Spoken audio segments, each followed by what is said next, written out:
Live everywhere. Daily Co's Radio on netrootsradio.com presents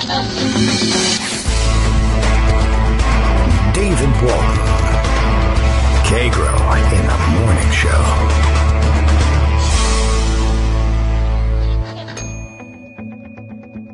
Now, here's David Waldman. Hey, good morning, everybody. How you doing? It is Friday, May 18th, 2018. That's 2 18s. Go out and get yourself a lottery ticket. You need 3 to win, but, I don't want to depress you. Just go out and buy a lottery ticket. Why not? Live it up. See if you can win the lottery before Trump ends it all for all of us. It's another fun Friday afternoon. Golfing weather outlook for today is lousy, so expect the president to go absolutely buggy on us. I mean, he's already gone buggy, obviously. Again, I can't stress this enough. I know everybody thinks I'm kidding. Everybody thinks that I'm somehow misrepresenting some sort of attempt at spray tanning himself. The president of the United States is a lunatic. He paints his face orange on purpose in preparation for public appearances. I saw a picture of him yesterday, and now I can't dig it up anywhere, in which I think his painting has never been more obvious. He has left this time. Does he do it himself? Is that what it is? He has begun leaving like a 1-inch margin between that fluff on his head that he calls hair and the beginning of the paint. I guess he doesn't want to get any paint on his precious hair floss. And so he leaves this 1-inch margin, and there's just this, like, I don't know what it's like first-degree burned, puffy pink skin underneath. It's pinkish. It's like when they took Darth Vader's helmet off, except he was pale, but it's like this tender looking. It's awful. And around his eyes, and it's the worst paint job I've ever seen in my life. And we all laugh it off. The rest of the world laughs it off. I stand alone on this one. Laughs it off as bad spray tanning. I think he's just a goofball. I mean, it's this close. Tomorrow he could come out. If the same paint were there and it was blue, everyone would agree that the man's crazy. But it's orange. Well, it's spray tanning. Well, but it's pumpkin orange. It's not healthy skin tone orange, and no one wants to say anything. So go ahead. Continue with your crazy-ass president. I don't care. I'm done. I'm moving to Canada. Somebody make some room for me up there, please. I originally thought I wasn't going to give up on this country. I was going to stay and fight, and I am, because I'm extraordinarily lazy. And moving is such a pain in the neck, and, with the boxes and the packing, and I'm not going to change my phone number. So, freedom because of all that nonsense. It's so hard to get rid of when you move. So, all right.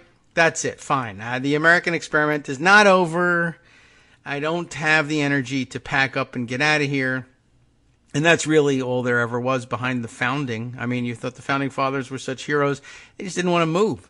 That's all. Don't get excited about it. All right. Well, what's happening this morning? I don't know. Everything is going on. Plenty to catch up on. There's an update on everything in the world. There's an update on, how about this? On the... what did we talk about yesterday? What did we do yesterday? I can't remember. You remember. The suspicious activity reports, the SARs that were missing. And you'll recall that Ronan Farron's article that we discussed extensively yesterday did hedge a bit and say that the official he was talking to was saying, well, I'm not 100% sure what happened here, but those reports are not accessible to me, and they should be.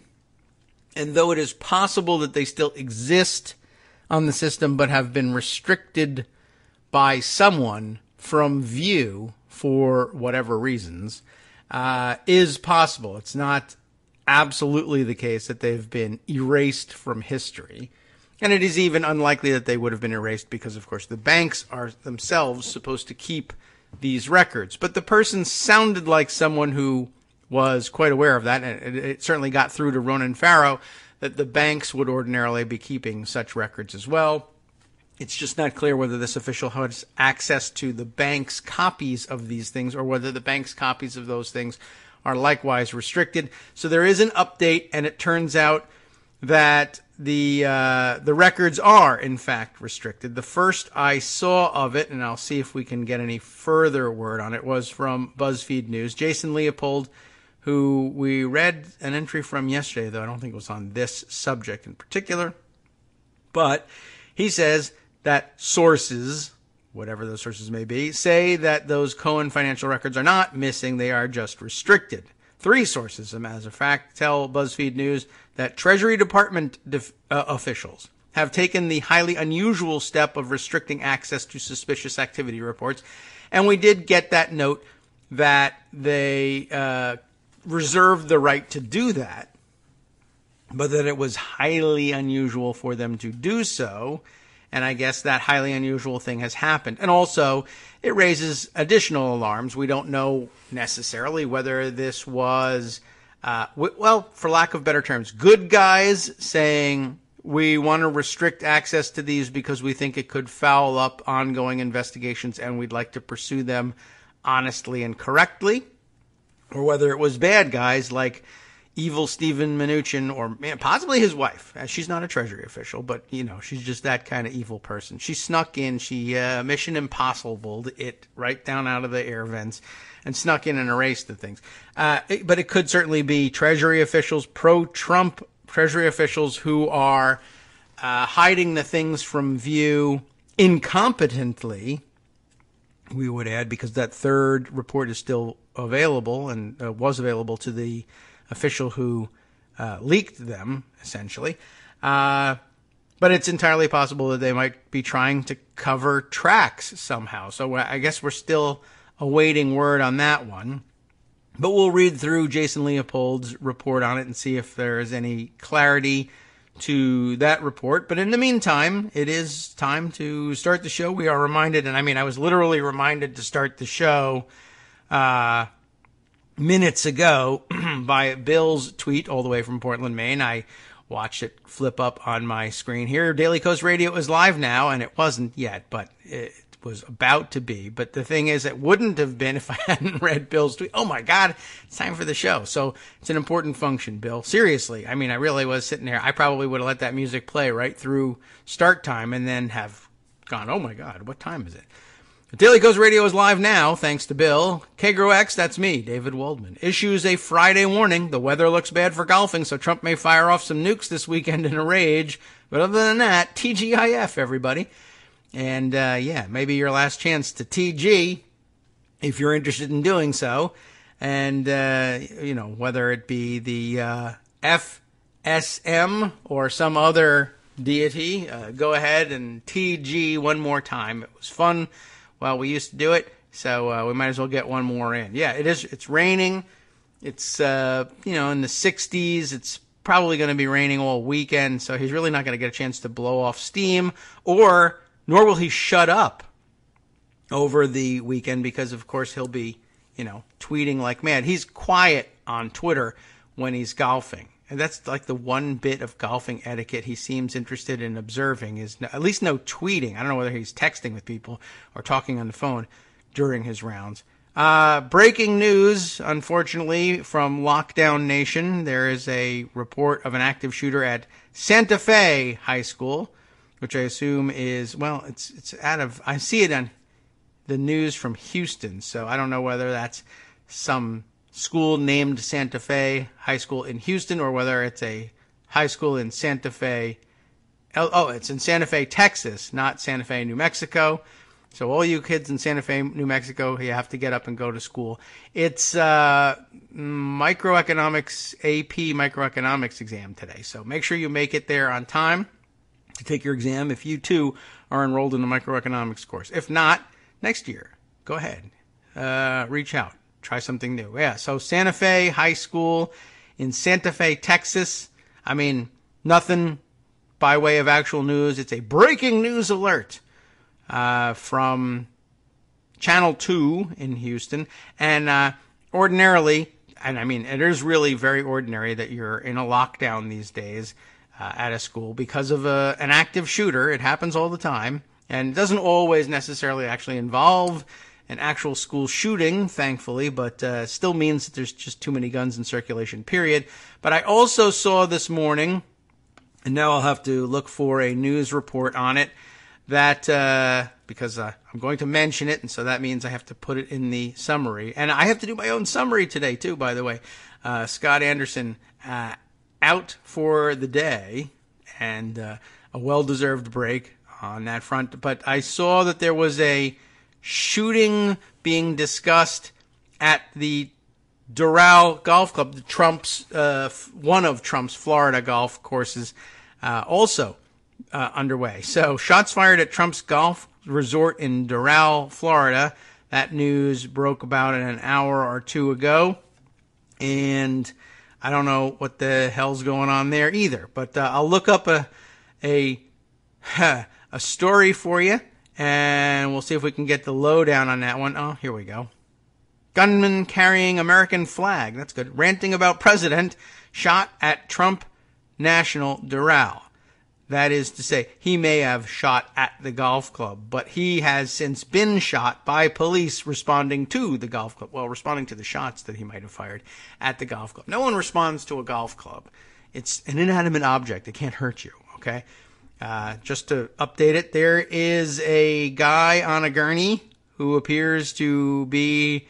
He doesn't look particularly ranty, but he doesn't look like a happy guy, but he's on a hospital gurney, so... A gunman who opened fire in the lobby, of Trump National Doral, and why not?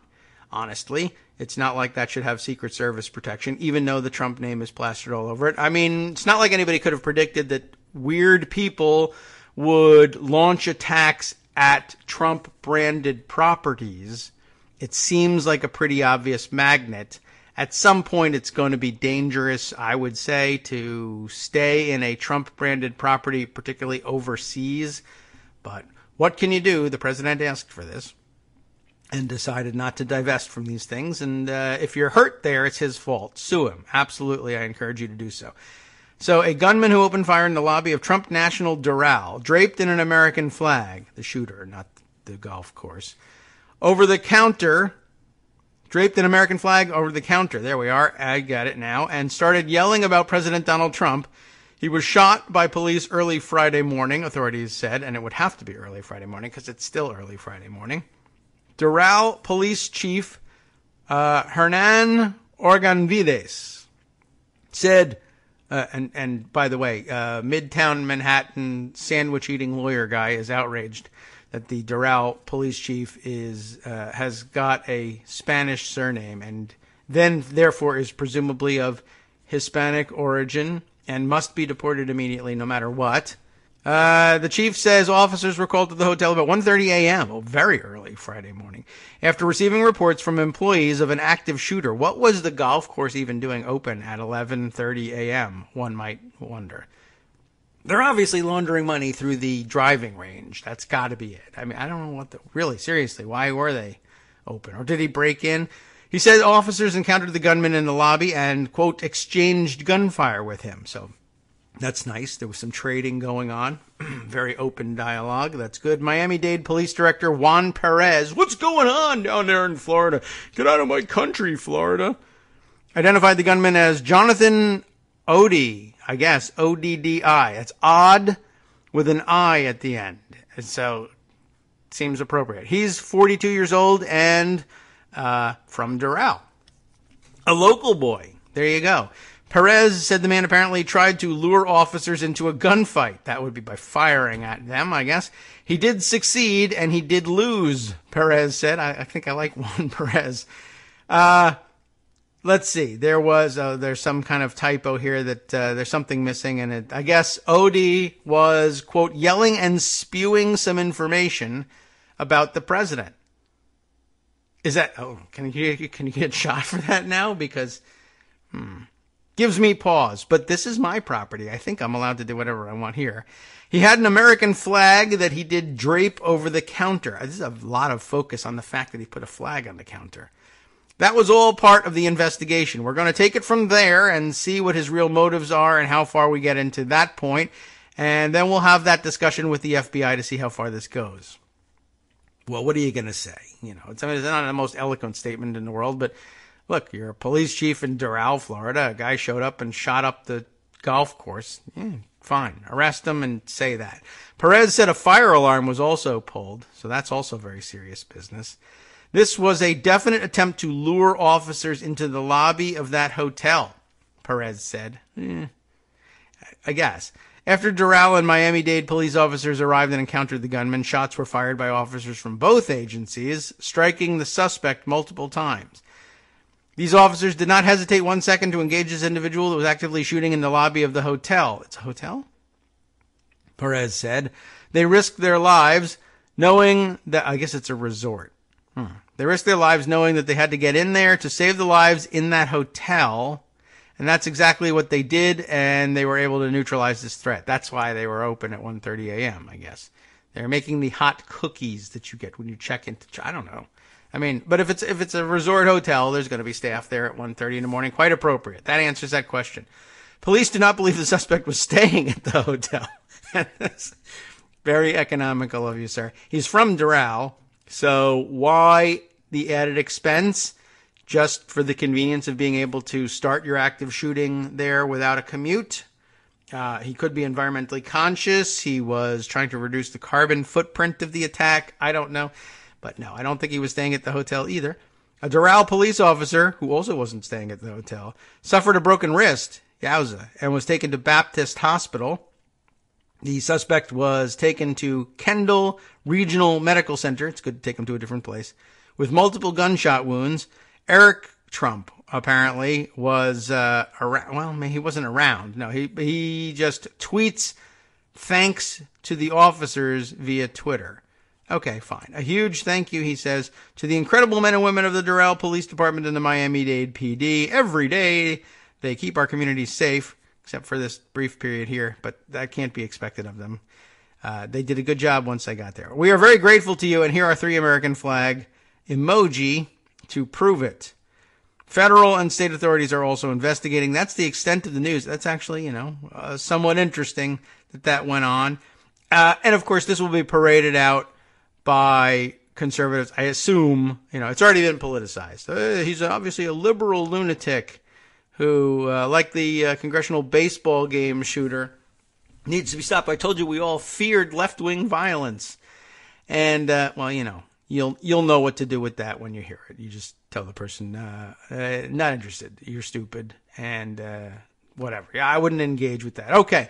So, back now to the original news that I was looking at. Jason Leopold's report that says that those missing suspicious activity reports from the Treasury Department aren't missing. They are merely restricted. And we'll see if we can find out during the day who restricted them and why. I'm sure that's going to be the topic of inquiry for the day.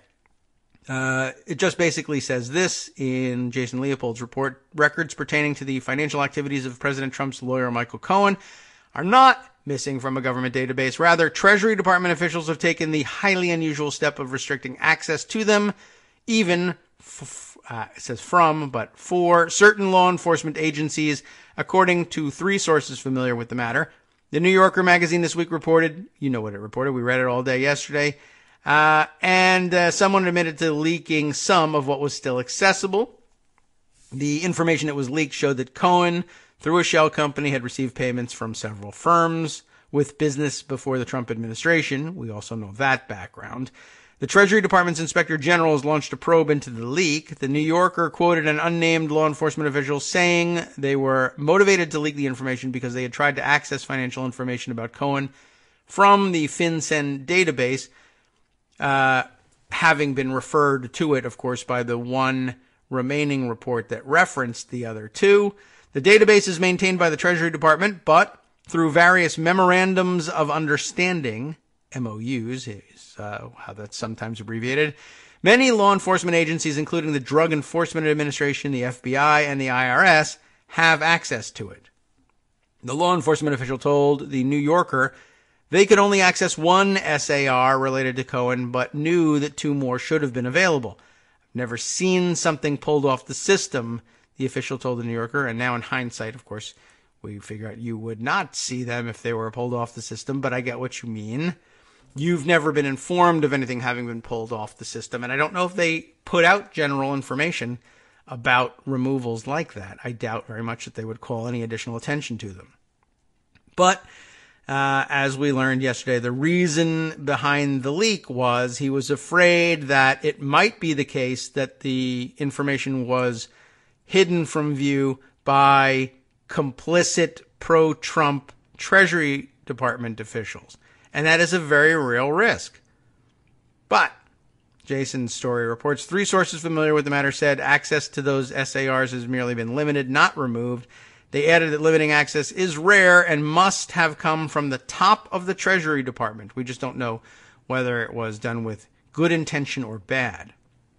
In a statement, a New Yorker spokesman noted the story had reported that the FinCEN can restrict access to information deemed highly sensitive, and he did cover his bases there, I think. That's quite clear. All right, well, that's about it. That's interesting. There's a correction listed and a timestamp on it, but it doesn't say what the correction is. So we'll just assume we've now read all the correct information that Jason Leopold had available to him at the time and move on from there. Let's see. What else have we to update ourselves with? Well, back to Pocket. We can definitely go there. And I'll keep an eye out for your comments as well. Let's try and keep up with the flow of information via Twitter. Let's see. Yes, okay, so, let's see. A couple of nice comments coming in, but I don't think they're going to change our direction. But I appreciate the comments. By the way, I want to, we want to hit a lot of stories today and see if we can get to some or all of them. Let's see. I was particularly interested in Paul Krugman's latest opinion piece under the title, Did China Just Bribe Trump to Undermine National Security? The answer, of course, is yes, he did, and you know why I think that is the case, but let's say it again as we read through Paul Krugman's piece here. Did the President of the United States just betray the nation's security in return for a bribe from the Chinese government? My answer, you bet he did.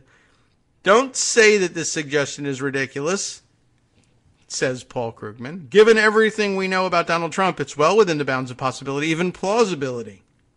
Don't say there's no proof. We're not talking about a court of law where the accused are presumed innocent until proven guilty. Where the behavior of high officials is concerned, the standard is very nearly the opposite. They're supposed to avoid situations in which there is even a hint that their actions might be motivated by personal gain. Oh, that's a point. Oh, and don't say that it doesn't matter one way or the other because the Republicans who control Congress won't do anything about it. That in itself is a key part of the story. An entire political party, a party that has historically wrapped itself in the flag and questioned the patriotism of its opponents, has become entirely complacent, I like that, in the possibility of raw corruption, even if it involves payoffs from hostile foreign powers. And commies at that. I added that part. The story so far.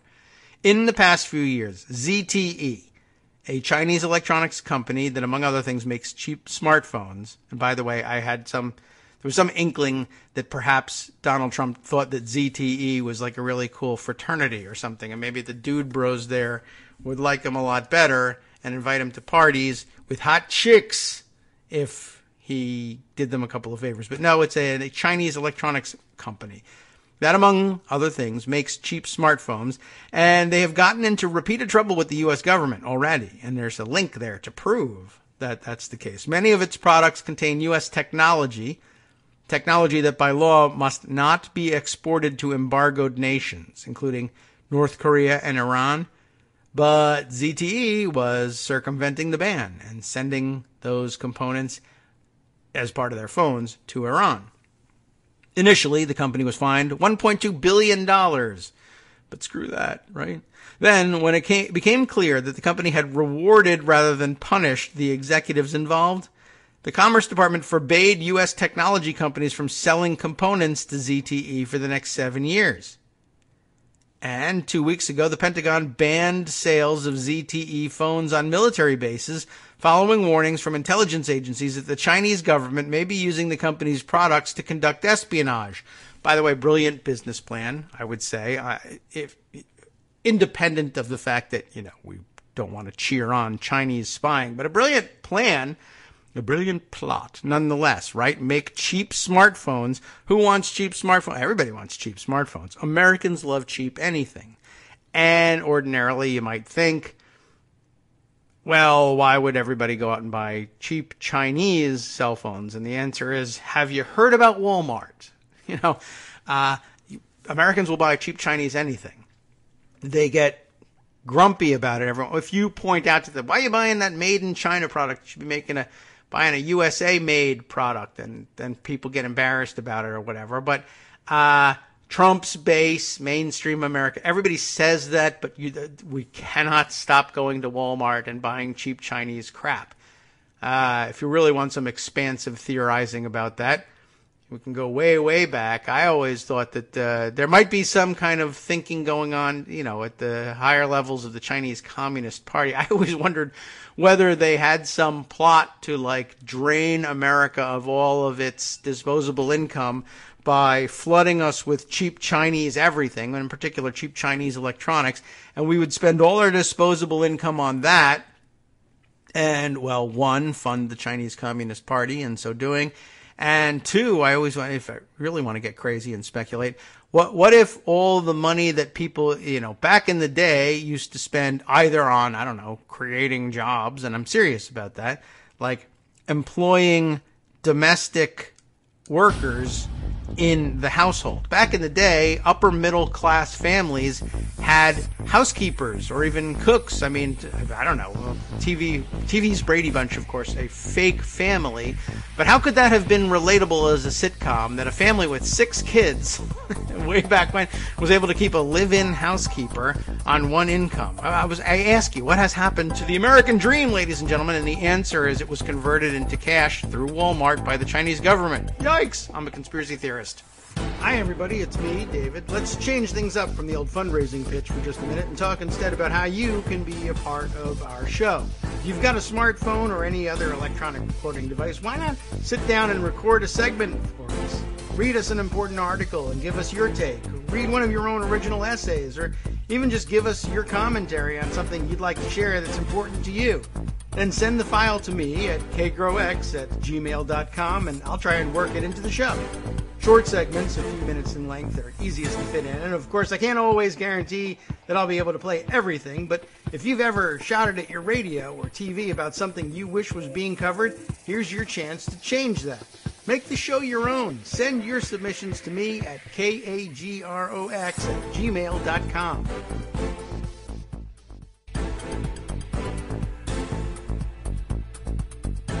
Welcome back to the Kagro in the Morning Show here on Netroots Radio. I believe during the break I solved the mystery, although I did tweet out the question about how was it that the Brady Bunch, who were fake, were able to make it on one middle-class income, covering 6 kids and a live-in housekeeper. And the answer is the kids won that silver platter at some point. What was the price, the spot price of silver at the time, the content of the platter? I don't know. Did they try to convert that into liquid assets? Did it pay for Greg's college? I don't know what happened. How did they deal with this? But at one point, that was a relatable enough family that you could put that on a primetime TV network show. I only know the Brady Bunch from reruns, I guess. I don't think I ever... Well, I think they were they done with did they have a primetime run? I don't even know. They must have. I think there were only the 3 networks way back when. And at any rate, seems like a difficult thing to get your head around. Anyway, that's not what we were talking about. We were talking about the Chinese draining us of our money through Walmart and things like ZTE phones. Who wants cheap Chinese products? Like I said, all the customers of Walmart. A great idea would be, therefore, to make them available on the cheap to our, relatively speaking, underpaid troops. Now, we have lots of underpaid people, of course, here in the United States, like basically everybody. 99% of America is paid too little, probably. But you know who I'm talking about. You, me, other people who don't have gold toilets, let's say. Don't drink the blood of younger people in order to try to prolong their lives, etc., etc., etc. But ordinarily, everybody wants cheap products. But what would you do if you wanted to serve the market for cheap Chinese goods and also spy on American military operations? Well, a smart thing to do there would be introduce very cheap smartphones, cheaper even than, cheaper certainly than the most popular models of iPhones, which are no longer really all that cheap, or maybe they never really were, actually. But I haven't paid, the supposed sticker price for an iPhone lately. But, I'm paying through the nose anyway just for the service. But you know how those agreements work. At a base commissary or whatever, or offering discounts to the military would be a brilliant way then of putting cheap Chinese cell phones in the hands of people who want them but are considerably more budget conscious and can carry them onto United States military bases. It's quite a genius plan, I guess, if you could somehow put these phones, and if you are able to, say, turn on the cameras or microphones at any time and do so surreptitiously such that the phone owner has no idea that they're on and broadcasting back to China, there aren't, I don't think, better people's pockets in which you could put them than members of the military. I mean, ideally you get one into the hands of the president, but he's, I guess, ordinarily, I think, less likely to buy a cheap Chinese phone. However, honestly, if and I've been corrected, I think, by Bruce McFarlane on the pronunciation, a tweak to the name of the president of China, I guess closer in pronunciation to Xi rather than Z, Xi Jinping. If he were to wrap one up with a bow and say, and write the card, I love you, Donald, signed President Xi Jinping of China, he would probably carry one around. I mean, like I said, ordinarily it would be a tall order. Send one to President Obama, not going to work. Send one to President George W. Bush, not going to work. Someone would tell him, no, you can't carry this around. Someone will tell Donald Trump, no, you can't carry this around. And he'll say, the hell I can too, don't you tell me. And that'll be the end of it. If they were really geniuses, they would send one, or President Xi Jinping of China would present him with one at a summit meeting, at Pervalago, whatever, chocolate cake for me, ZTE phone for GTE phone for you. But so far they haven't gotten around to that. Maybe they thought that was just too obvious. Anyway, so we've defeated the brilliant plan by banning sales of ZTE phones on military bases, though a better plan would be to ban ZTE phones, not just sales on military bases, but if you have a ZTE phone and you're a member of the military, get rid of it. I don't know whether we should buy it off of you and destroy it, whatever, to be fair to enlisted people who don't have that much money to waste. You can't just say go buy something else. But anyway, 2 weeks ago that happened. And all of this, that is the company circumventing the ban, being fined $1 billion, the company rewarded rather than punished the executives involved in the circumvention of the Iran embargo, the technology embargo. All of that together made it very strange indeed, Paul Krugman writes. Remember Paul Krugman? He was writing this piece. To see Trump suddenly declare that he was working with President Xi of China to help save ZTE. Too many jobs in China lost. That's what he tweeted. Remember that? That was weird. And then he was ordering the Commerce Department to make it happen. Now, by the way, barking orders to Wilbur Cohen from Doter J. Trump. I mean, this is like a comedy in the making. Imagine Donald Trump barking orders and Wilbur Ross is the most Mr. Magoo looking, I think, of the cabinet, and just the idea, and he's asleep and he comes to work in slippers. And honestly, comedy gold there. Make it happen. What? Who's there? Dag nabbit. How does Wilbur Ross sound? I have no idea. It's possible that Trump was just trying to offer an olive branch amid what looks like a possible trade war. Donald Trump probably does not eat olives, though. That tastes sour. Give me candy. But why choose such a flagrant example of Chinese misbehavior to F up on, basically? I'm sorry. Which was why many eyes turned to Indonesia, where a Chinese state-owned company just announced a big investment in a project in which the Trump organization has a substantial stake. That investment, by the way, is part of the Belt and Road Project, a multinational infrastructure initiative China is using to reinforce its economic centrality and geopolitical influence across Eurasia. Meanwhile, whatever happened to that Trump infrastructure plan? Good question. And, Paul Krugman remains in the back of his mind because he's an economist type guy. Back to ZTE. Was there a quid pro quo? We may never know. Yes. But this wasn't the first time the Trump administration made a peculiar foreign policy move that seems associated with Trump family business interests. Last year, the administration bizarrely, if you will, backed a Saudi blockade of, everyone knows, Qatar, a Middle Eastern nation that also happens to be the site of a major U.S. military base. Why? Well, the move came shortly after the Qataris refused to invest $500 million in 666 Fifth Avenue, a troubled property owned by the family of Jared Kushner, the president's son-in-law. And now it looks as if Qatar may be about to make a deal on 666 Fifth Avenue after all. I wonder why. And of course, we're talking about another of the stories in Pocket we'll get to in a minute. But first, Paul Krugman will wrap up. Step back from the details and consider the general picture.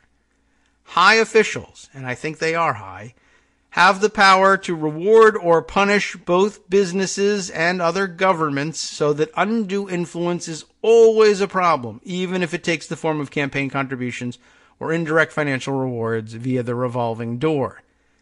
But the problem becomes vastly worse if interested parties can simply funnel money to officials through their business holdings.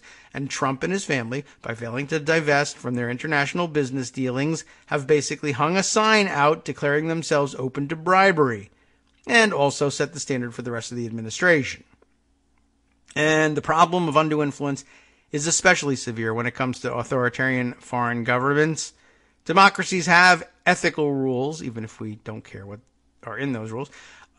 Democracies have ethical rules of their own. Justin Trudeau would be in big trouble if Canada were caught funneling money to the Trump organization. Yes, as unlikely as that seems. Corporations can be shamed or sued, but if Xi Jinping or Vladimir Putin make payoffs to U.S. politicians, who's going to stop them? I don't know. The main answer is supposed to be congressional oversight. Oh well. Which used to mean something. If there had been even a whiff of foreign payoffs to, say, Gerald Ford or Jimmy Carter, interesting to go back to them, there would have been bipartisan demands for an investigation and a high likelihood of impeachment. But today's Republicans have made it clear that they won't hold Trump accountable for anything, even if it borders on treason. All of which is to say that Trump's corruption is only a symptom of a bigger problem, a GOP that will do anything, even betray the nation, in its pursuit of partisan advantage. The end. And by the way, how do you like the fact that I glossed right by the mention of the word treason in the penultimate paragraph? We just now casually say things like, today's Republicans have made it clear they won't hold Trump accountable for anything, even if it borders treason. Now, ordinarily, I think that is read, they won't hold him accountable for anything, even if it borders treason. And now we're just like, even if it borders treason. That's it. So that's a very significant shift for such a small difference in inflection. Boy, language is a fun thing, isn't it? Well, I think he's entirely right. China, by the way, did in fact just bribe Trump to undermine national security. But we don't have to worry very much about that anymore, I guess, because now that's normal. And I think it's okay if we leave it there, I think. Or alternatively, others say it's not normal and we shouldn't normalize it. And I'm torn between the two positions. But yes, it also, by the way, goes to another story. This was not the one I meant to connect. We have to get back to Jared Kushner's connection on this. But as I was saying yesterday during the show, as I've tweeted since, and I want to reiterate once again, when Krugman asks, did China just bribe Trump to undermine national security? And then we answer in the affirmative, yes. I say that is why indicting him is not to be considered, as the OLC memos usually argue, that it's not a distraction from the execution of Donald Trump's national security duties, but rather it's a very good thing. Every moment during which he is distracted from his execution of what is supposed to be a president's national security duties is actually a beneficial thing for our country.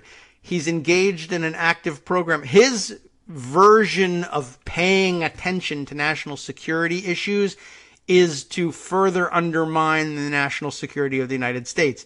Every moment he's distracted from that task is all the better for the United States and its national security. He has stood the justification for the memos that argue that a sitting president cannot and should not be indicted on its head. The idea that this president could find himself distracted from the execution of important government business, the idea that he's so consumed with the execution of government business that he cannot be distracted by a subpoena, an indictment, or anything is laughable on its face. He has been, golfing 111, 112 times in his first year as the president. He schedules 3-4 hours a day every morning to watch television, eat on the couch, and tweet. He is entirely uninterested in everything that's going on. He can't be briefed by national security briefers without pictures and charts and mentions of himself. There's no argument under which the previously applicable memos of the Office of Legal Counsel apply to this particular president. He's not distractible from government business because he's not doing government business. And to the extent he's pretending to do government business, he is in fact doing personal business and in fact doing great damage to the national security of the United States of America. An indictment would be in the very interest of national security of the United States of America, even if it weren't the case that he was actively working to undermine it. If he was simply a wandering dotard, which, ordinarily he is a fine description of what he's doing. He is himself a wandering dotard, but he facilitates the undermining of national security in other ways. It's a winner on two fronts. One, he's not to be distracted from government business because he's not doing any, and it would be actively thwarting a danger to the American national security to distract him with anything. A rainbow-colored McDonald's Happy Meal toy might do the trick. But if you want to go to the extreme, make it an indictment. Why not? Yeah, that will probably occupy his time for longer. Not because he'll be thinking it through and working to put together a plausible defense to the indictment, but because he'll be raging about it for that much longer. So fine, please, the national security of the United States cries out for such an indictment, whether he himself is actively working, at the moment anyway, to undermine national security or not. Just taking him away from the toys of the presidency is in our national interest all by itself. The fact that he's also selling us out actively for cash is just a complicating factor, but actually, it's complicating in terms of what we're going to need to present as evidence in his trial, but it doesn't complicate the question of whether or not the indictment is worth handing up. So, all right, let's see. There's more. I mentioned Jared Kushner. That story let's see, reported this way in the New York Times, which, as it turns out, is a paper of record for us here in the United States of America, has this story, and there are already cautions about the size of the grain of salt with which you should take this story, though the grain of salt initially, I think, came from Josh Barro, and he's kind of a grain of salt all by himself. Here's the deal. Over in the New York Times, Kushner's near deal with gutter-linked company for troubled tower. They're all right about the Kushners being involved. They're all right about it being a troubled tower. The question is, how linked is the gutter-linked company? That's Josh Barro's objection. So I'll just put that out there up front, and I'll read you his cautionary tweet so that you can keep it in mind as I sort through this article. Josh Barro tweeting that describing Brookfield, that would be the company that we're talking about here, which he notes in parentheses is a publicly traded company that's one of the largest owners of office buildings in Manhattan. Describing Brookfield as gutter-linked is, as he says, a bit overheated. The Gutter Investment Authority, not the official name for the body, but the Gutter Investment Authority owns 7% of the company. They don't control it, although I have also seen them described as the largest outside shareholders in the company, and that's ordinarily worth something. But then on balance, when you think about it, being 7% owned by the Gutter Sovereign Investment Fund, or whatever it is that they call themselves, yeah, all right. That may be a valid objection. But the New York freaking Times is saying it, so it's time to freak out. And maybe, why not? It just adds to the pile of evidence, I'd say. Charles V. Bagley and Jesse Drucker get the byline here. The company controlled by the family of the White House advisor Jared Kushner. What an interesting way of introducing him to the story. The White House advisor, Jared Kushner. Son-in-law, jackass, constant source of annoyance, whatever. Well, the company controlled by that constant source of annoyance is close to receiving a bailout of its troubled flagship building by a company with financial ties to the government of Qatar, according to executives briefed on the deal. Charles Kushner, the one who was in jail for some time, head of the Kushner Companies, is in advanced talks with Brookfield Asset Management over a partnership to take control of the 41-story aluminum-clad tower in Midtown Manhattan, 666 Fifth Avenue, according to two real estate executives who have been briefed on the pending deal but were not authorized to discuss it. Brookfield is a publicly traded company, and its real estate arm, Brookfield Property Partners, is partly owned by the Qatari government through the Qatar Investment Authority. Oh, I guess it is. Is that what he said? Qatar Investment Authority. Yes, so he didn't, Josh Barro did not capitalize the I and A in Investment Authority the way they did in the New York Times, which leads me to think that perhaps that is the official name of the body. Charles Kushner and his son Jared, President Trump's son-in-law and one of his key advisors, bought the office tower, which is between 52nd and 53rd Streets, 11 years ago for a record-setting $1.8 billion. But the building today only generates about half its annual mortgage payment, and 30% of the 41-story tower is vacant. It's 30%, not 30 stories. That alarmed me for a second. 30% of the 41-story tower. The Kushner family has been searching the globe, literally, for a partner for the building, including meeting as recently as last year with a billionaire from Qatar, Hamad bin Jassim Al Thani. Not just a billionaire, he's the country's former prime minister. The Kushner companies declined to comment. Both Brookfield and the Qatar Investment Authority, the sovereign fund of the oil-rich Middle Eastern Emirate, said the investment authority had no knowledge of the deal.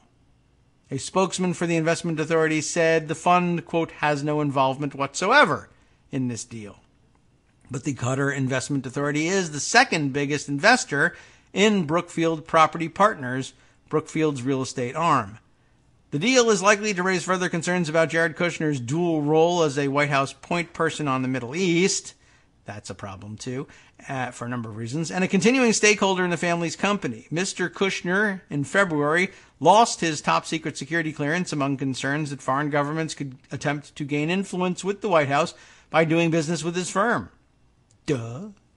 In January, the Times reported that his firm last year received a $30 million investment from Menorah Mivtachim, a large Israeli insurer, just a few days before Mr. Kushner flew to Israel for his first diplomatic trip to the region.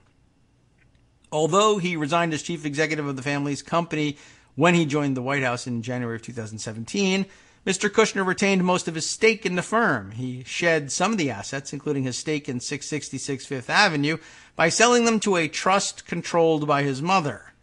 That is to say, not actually shedding the assets. His real estate holdings and other investments are worth as much as $761 million, according to government ethics filings. P.S. Why sell them to his mother as opposed to his father? His father's a felon, ex-convict. Maybe that looks better. I don't know. Maybe he's closer with his mother. I don't know. I'm just saying maybe it's not the best thing optics-wise for you, if you're entering the White House, to be selling your assets off to a felon, even if it is your own dad. On the other hand, if you sell it to your mom, I don't think you're fooling anybody, but I'd be curious to know whether that motivated any of it, but only slightly curious.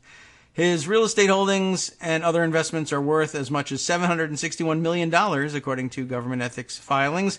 Peter, Mirajanian, a spokesman for Mr. Kushner's lawyer, Abby Lowell, we've probably done that name before, haven't we, said, in consultation with the Office of Government Ethics, Mr. Kushner has had no role in the Kushner companies. He said Mr. Kushner divested himself of 666 Fifth Avenue building before joining the government. He's walled off from any business or investment decisions and has no idea or knowledge of these activities. There's a lot of people with no idea about anything in the government. A gutter investment authority, authority, bought a $1.8 billion stake in Brookfield Property Partners in 2014. By the way, I don't know whether that's just coincidental, but is that not the second mention of $1.8 billion in this piece? Let me just go back to the top here for a second and say Charles Kushner and his son Jared bought the office tower, 666 Fifth Avenue, 11 years ago for a record-setting $1.8 billion. And in 2014, and that would be well before the election, to be sure, the Qatar Investment Authority bought a $1.8 billion stake in Brookfield Property Partners. So I think that's just a coincidence. It's just weird. But if it turns out not to be, then we really have more problems than we thought. All right. So Qatar probably had access to $1.8 billion well before any of this. Gave it over in 2014 to buy a stake in Brookfield Property Partners. That makes him the second largest investor in the company, ranking only behind Brookfield Asset Management. That's what Josh Barrow meant by being the largest outside shareholder in Brookfield Property Partners. The Gutter Fund and Brookfield have teamed up on several real estate deals in the United States and elsewhere in recent years, including Brookfield's retail and apartment complex, Manhattan West, now under construction on, you'll never guess which side of Manhattan, the west side. Brookfield and Gutter also control the Canary Wharf office complex in London. The Gutter Investment Authority is one of the world's largest sovereign funds, with $320 billion in assets under management, according to the Sovereign Wealth Fund Institute. That must be a hell of a place to work. What a nice institute. In 2015, the fund announced plans to invest $35 billion in the United States, and it has since become a sizable commercial real estate investor, taking part in roughly $7 billion in real estate deals and buying up properties around New York and Los Angeles, according to CoStar Group, a real estate research firm. Charles and Jared Kushner bought the tower in 2007 when, with a partner, they borrowed $1.75 billion for the $1.8 billion purchase. Wow. No wonder they're underwater. The tower served as the price of admission to elite Manhattan real estate circles for a developer previously known for building and operating suburban garden apartment complexes in New Jersey and Pennsylvania. But if the father and son team believed that they had purchased a real estate trophy in one of the most desirable locations in the city, the debt-laden tower turned out to be more of an albatross. At the time they bought it, the building only generated enough cash to pay 2/3 of their annual debt payments. But they were betting on a quick turnaround and a big jump in rents. The Kushners sold 666 Fifth Avenue's prime asset, its Fifth Avenue retail space, for $525 million. But office rents fell during the recession, and two of the building's biggest tenants left. In 2012, the Kushners were forced to restructure their loans, and Vornado Realty Trust bought 49.5% of the building's office space and gave the Kushners an $80 million high-interest loan. Vornado later bought the Fifth Avenue retail space as well for $707 million. I guess from somebody else, though. In late 2016, Charles Kushner and his son were close to a much different kind of deal with Anbang, the giant Chinese insurance company with ties to the country's ruling elite. Gee whiz, where have we heard that situation before? And Mr. Al-Thani. So, that plan involved demolishing the existing building at 666 Fifth Avenue and erecting a $7.5 billion luxury super tower, because they were awash in cash suddenly, I guess. The deal collapsed a year ago, though, amid criticism from legislators over the connection between Jared Kushner's political role and the family business. The Kushners were facing a ticking clock. The $1.4 billion mortgage on the building comes due early next year, but most analysts say the office space is worth less than the mortgage. If the deal goes through as planned, the Kushner Company will buy out Vornado's share of the office space and pay Vornado $120 million to settle the loan. The Kushner firm has also done other deals with firms backed by Qatar, but we'll have to continue with that part of the story, see if it's worth it, on the other side of this 1-minute break. We'll be right back.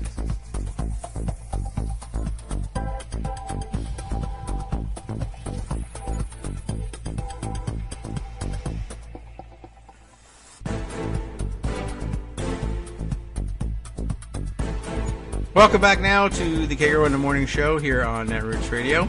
And, wow, what is happening here?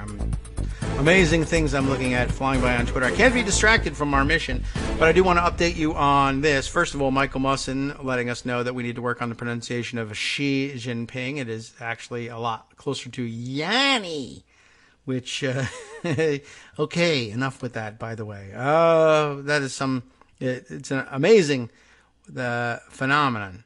The virality of this thing. Okay. Well, let's see. We also have this, though, also very interesting input from Peter Segal, of course, Wait, on NPR. Yes, Wait, Don't Tell Me. Yeah, he's following along with the conversation about the Brady Bunch. And he says, and this is true, I have heard something like this in the past, All in the Family, you know, Archie Bunker, etc. All in the Family was Norman Lear's reaction to exactly that. That is the insanity of the idea of having 6 kids, middle class, single income, live-in, family, help, etc. All in the Family was Norman Lear's reaction to that, as was Good Times. He looked at families on TV and said, those aren't real. And I guess that does make a lot more sense, doesn't it? It's not real. But it did occur to me that, even upper middle class families back in the day when there was a lot less to spend your disposable income on in terms of like disposable, and I mean disposable, like disposable television, say. If your television broke then, you would send it to the television repair shop and fix the thing. Now, of course, we say, throw it out. One, it costs just as much to fix it as it does to get a new one. And 2, no one even knows how to fix these things anymore. Nobody bothers. There aren't people who can repair them anymore. Not because no one bothers, I guess, to learn how to do it. Certainly anybody with an understanding of most basic electronics could still deal with it, I guess.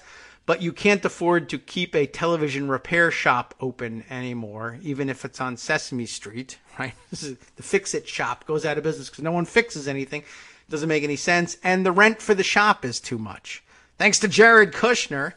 But seriously, there's I have thought about this a little bit in the past. You know, my dad growing up as a kid. I mean, I think my grandfather was I'm sure bringing in more than your typical middle or even upper middle class income, though they certainly led a relatively normal upper middle class lifestyle. But yeah, live-in housekeeper for my dad growing up, and this was true of a lot of families. Not all that uncommon, I don't think, among the upper middle class in the 50s and 60s, when there was just you buy the house, you buy the car, you buy a television set. That was about all there was to buy luxury-wise for your family. I'm sure there are a few more things. And you could always spend money on crap, but there wasn't nearly as much of it. You would be buying, I don't know what else, but we buy so much disposable plastic junk now. It seems like a lot of the money that we burn on that stuff, not that we would necessarily be putting into, domestic servants of any kind, because that's just A, out of fashion, and B, out of fashion. There's really no B there, and I don't know if you could afford it anyway, but that's something for the ultra-rich these days. Everybody else has downsized the expenditures by outsourcing the work to gig economy players. You can still have your housekeeping taken care of by someone else, an outside contractor, but you're buying a maid service that's shared with others, and they come in and once a week for a couple hours and clean the place up.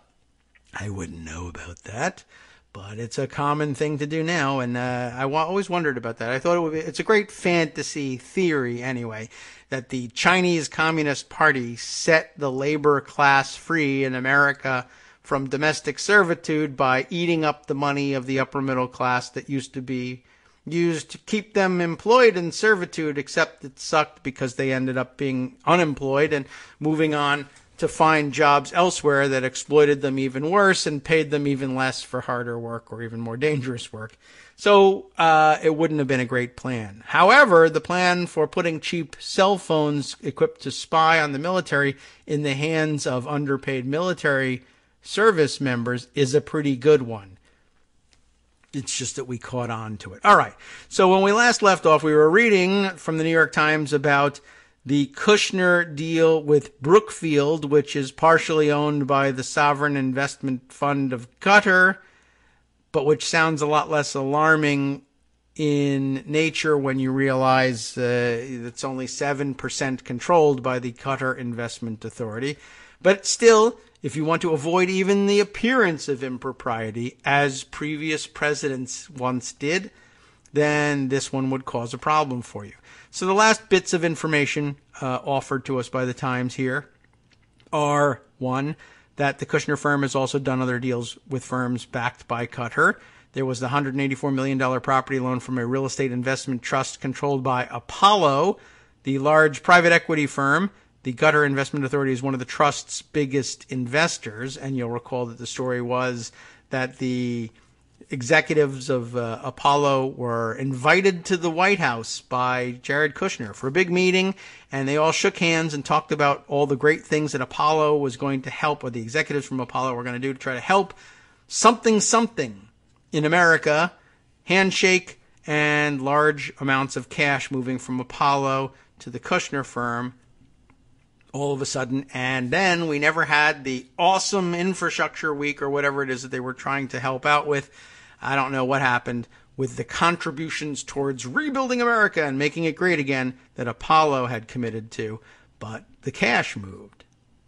Brookfield, which will take over leasing and operating 666 Fifth Avenue,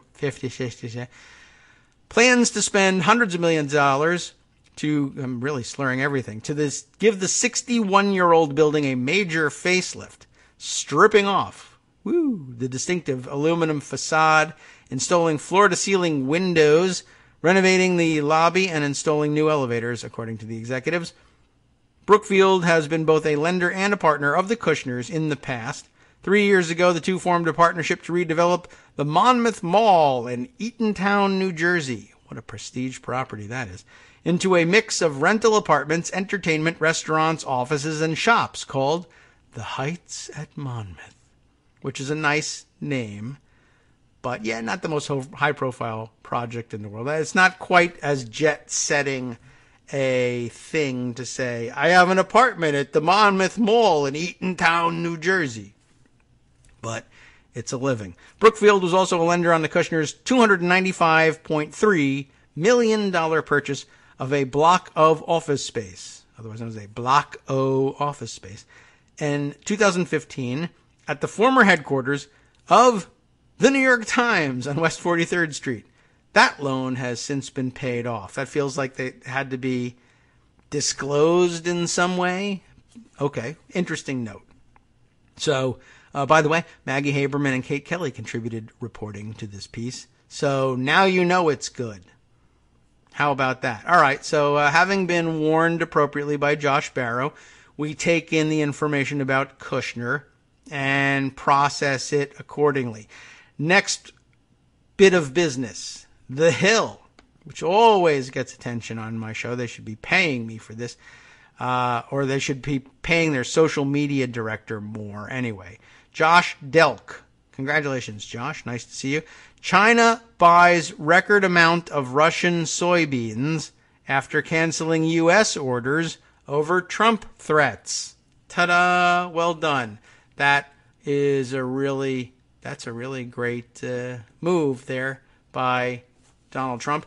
Of course, the escalating trade war with China, they retaliate by buying their soybeans not from the United States, but from Russia. Who is interested in that? And by the way, great call again by the social media director who grabbed a picture of Vladimir Putin giving sort of a sly, knowing, mischievous glance over at the camera to accompany this story about China and soybeans. So, yes, they're, of course, buying Russian soybeans. That's the hook. But good call on the photo choice on that one. And I saw that I tweeted that one out, retweeted their tweet. Jen Hayden picked up the story for Daily Kos from that point. But here's the basic. What else do you need to know? The world's biggest soybean importer, China, has nearly tripled its imports from Russia, according to Bloomberg News. Russian trade data show the country sold 850,000 metric tons of soybeans to China between July 2017 and mid-May this year. The record sales represent more than twice the 340,000 tons sold during the previous growing period. So basically they're spending a lot more in Russia because somebody somewhere along the line convinced Donald Trump that the proper way of handling China is a trade war leading to higher tariffs being swapped back and forth, and then boycotts and embargoes and unofficial buying sprees or shifting funds, to buy your soybeans from Russia instead of the United States because you're angry with them over rising tariffs. Wink, wink. I don't know who put the idea in his head, but The Hill has some thoughts about that. And I guess they're landing on Vladimir Putin. So Putin has done well for himself there. Let's you and him fight is what they basically said, is what Putin suggested to Donald J. Trump, Dotard J. Trump, and Xi Jinping of China. And lo and behold, it has come out as a very lucrative windfall for Russia. What a smart thing to do, Dotard J. Trump. Thanks for listening to Vladimir Putin. He's really helping us out here. All right. I just wanted to kind of make sure that one got on the record because it's pretty amazing. I guess we also have to take a quick look at this nonsense that will be circulating heavily over the weekend, especially with the president unable to hit the golf links. Shane Harris, the intelligence and national security reporter for the Washington Post, a intelligence and national security reporter, tweets this along with a link to the Post's article on the subject. Is it his own article? Let's just take a quick look. We'll open it up and share it with you. Oh, it might have some... Oh, I think it's muted, but it's auto-playing video nonetheless. Hey, he's not even on the byline. I wonder if he contributed to the reporting.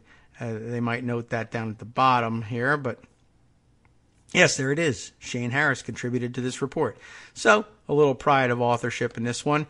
Shane tweets, the President of the United States, that's Dotard J. Trump, believe it or not, has joined an effort to expose the identity of a confidential government informant, while the FBI is taking steps to protect the life of that informant and associates in case they're outed. Now, if you are up to speed, you know exactly what's going on here. If you are not quite up to speed, you are shocked at the allegations here. So let me explain. That is to say, let Philip Rucker, Robert Costa, Carol Leonig, and Josh Dawsey, and also Shane Harris, and who else was in on this one? Nope, got to scroll down to the bottom. Devlin Barrett. All together put this piece into the post here. The bigger than Watergate. That's what Donald Trump has been saying. This is bigger than Watergate. What's he been doing? He's been spewing the nonsense that Obama, I guess, is what he's going to accuse us of. The Obama FBI was spying on the Trump campaign for the purposes of rigging the election against us, but we won/lost by 3 million votes.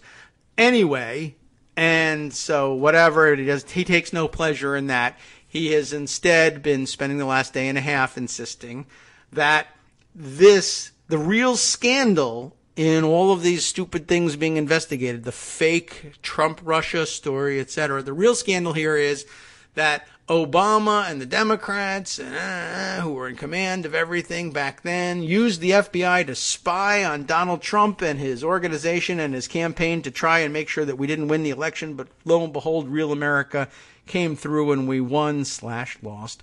Anyway, and that's his line. It's bigger than Watergate, the scandal of being spied on.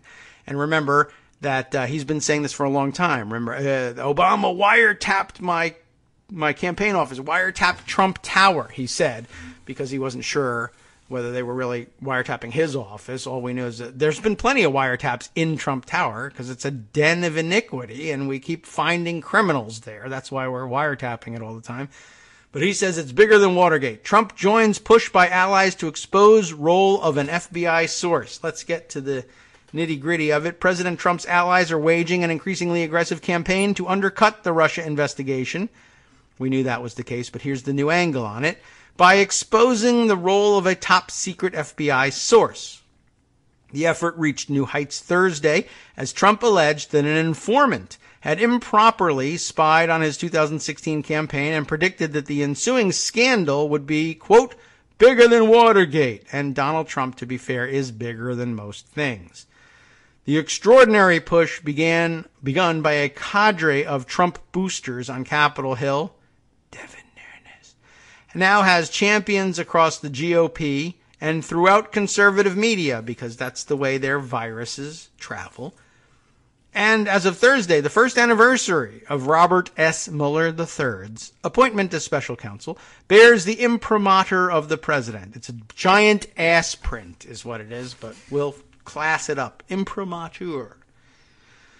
The dispute pits Trump and the Republican chairman of the House Intelligence Committee, Devin Nunes, against the Justice Department and intelligence agencies, whose leaders warn that publicly identifying the confidential source would put lives in danger and imperil other operations.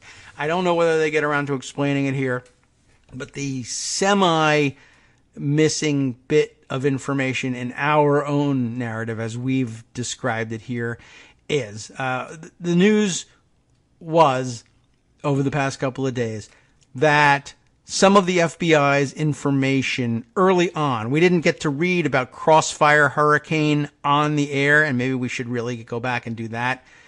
But we'll skip ahead to this one because this is, I think, more important for preparing for the weekend. But part of what we learned was that basically that the FBI was doing an awful lot of investigating and really thought there was something serious going on that impacted the national security and that probably involved international espionage and maybe also a bunch of bribery, and was almost certainly linked to the habitual practices of money laundering engaged in by Donald Trump, the Trump Organization, everyone connected with it, Paul Manafort as well, possibly independently of Donald Trump, although I think that they've crossed paths enough just by being in Moss Eisley together, that is to say Trump Tower. Don't forget, Paul Manafort lived there for a long time.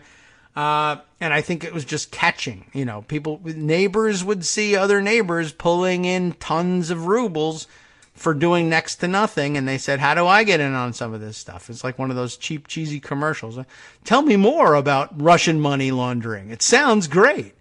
Hey, Bob, golfing again? I thought a busy executive like you would be tied up in board meetings or something. Not me. I'm playing more golf than ever, and I'm playing it at Donald J. Trump International Golf Course, and blah, blah, blah. How can you do it? How does a successful business executive like you find the time? I don't do business anymore. I cheat the government, I cheat the governments of several nations out of taxes and get giant payoffs from mobsters in Russia just by hiding their money in bank accounts controlled by an American, right? How can I get in on this? Well, call 1-800 and come to our money laundering seminar. You get the idea. It's not that blatant, not that obvious, and they never would pay outright for radio commercials, but word of mouth gets around. Where'd you get that Bentley? I got it from Russia. A Russian guy gave it to me. Why? I don't know. He came up to me one day and said, if you put this check in your bank account and then give me 3/5 of it back later on, I'd be eternally grateful. I'd give you this Bentley. And so I said, why not? It was not like I ever worked for a living before. I was just the CEO of a Fortune 500 company. So, whatever. Seemed like easy money. Anyway, that wasn't what I meant to talk about, but you know how this show goes. So, anyhow, yeah, the FBI caught on very early that something extraordinarily weird was happening. And, of course, we know the story of how they learned it. George Papadopoulos, who was in on all of this nonsense, including getting early word that someone, maybe Russia, had dirt on Hillary Clinton in the form of the thousands of emails. We know that Mifsud, right, the professor and Marianne Mifsud, told George Papadopoulos, for some freaking reason, that they had this stuff that was the dirt. This is probably the same dirt that was promised to Donald Trump Jr. and others in the infamous email that set up the equally infamous Trump Tower meeting in June of 2016. That was the dirt they were after. Papadopoulos finds out it exists and then says, what I should do is get drunk in London and blab to Australian diplomats about this. Don't know why he decided to do that, but that's what he did. The Australian diplomats told the rest of the Australians that they knew, particularly the people who would be interested in such things, counterintelligence agents.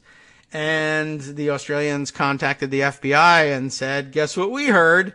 Something terrible is about to go down in the American election, essentially. And everybody is spying and probably mobbed up as well.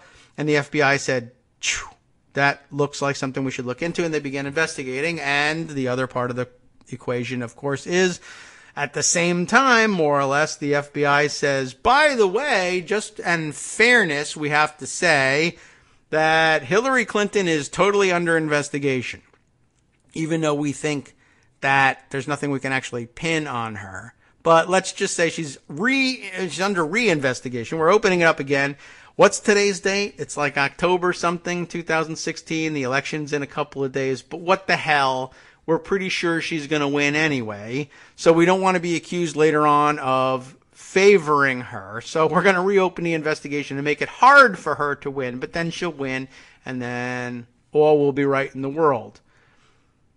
Well, do you think we should also tell them that we also have an active investigation of the Trump campaign going on now? No, because if we do that, we're afraid that Donald J. Trump will say, see, I told you this whole thing was rigged. They're investigating me just to make trouble for me and make sure I lose. And that would have the perverse effect of motivating his base such that they came out to vote for him and he'd, quote unquote, win the presidency, even though he would actually lose the popular vote by 3 million or more votes. But then he would just claim that that was rigged anyway, too, because of illegal aliens. And we can see this whole thing, and still we decide to stay mum about the Trump investigation, but blab about the Clinton one, and the rest is drunk history. So, here we are. Now we find out, oh, well, the FBI was, in fact, doing a lot of investigating. They were doing all sorts of things, and one of the things they were doing was getting information from a confidential informant who was somehow connected to the Trump campaign. Doubter J. Trump, in his fevered mind, turns that into the FBI actively planted a spy. They put somebody into my campaign who said they were working for me, and they were really an FBI spy, and it was done for the purposes of undermining my campaign, and should I actually win the campaign, undermining my presidency. And this is terrible, and therefore worse than Watergate. And now here we are at this point, where we find out why Trump says something is bigger than Watergate and what they're trying to do with it. Has that filled in the holes sufficiently? I probably could have done it in 5 minutes if I'd stayed on task. But here we are. That's what's going to go on over the weekend. The stakes, I'll continue with this piece, are so high. How high are they? The stakes are so high that the FBI has been working over the past 2 weeks to mitigate the potential damage if the source's identity is revealed, according to several people familiar with the matter. What's happening, of course, is Trump and his allies in Congress are saying that the name of this confidential informant needs to be revealed. Why? I'm not really sure. They found out from the reporting on Crossfire Hurricane, the code name for the operation, that there was a confidential informant. Now, finding out who that confidential informant is, it's good for the Trump campaign. They can, for instance, ask Russia, if they're listening, to murder the person or some other thing. Or, maybe more reasonably speaking, they can begin to, find dirt on that person and undermine their credibility such that the FBI's reliance on their information subsequently comes into question. But the problem is he's a confidential informant, he or she, for a reason. Might not even be a good reason. It could be Felix Sater, it could be someone else, we don't really know. But they're involved in other operations too, may or may not all be related to Trump and or Trump Russia. But obviously the FBI, we know this from past situations, has a continuing interest in making sure that its confidential informants remain confidential, though they sometimes have, in some cases, I guess, bad motivations for doing so, or things end up on balance not really working out in favor of the generalized security interests of the United States. But we thought that they would, but then they turn out not to in the end. That happens all the time too. It's just one of the risks of using confidential informants, I guess, which could call the whole practice into question, but we don't have time for that right now. So, the Trump team wants the name, and the FBI doesn't want to give it to them.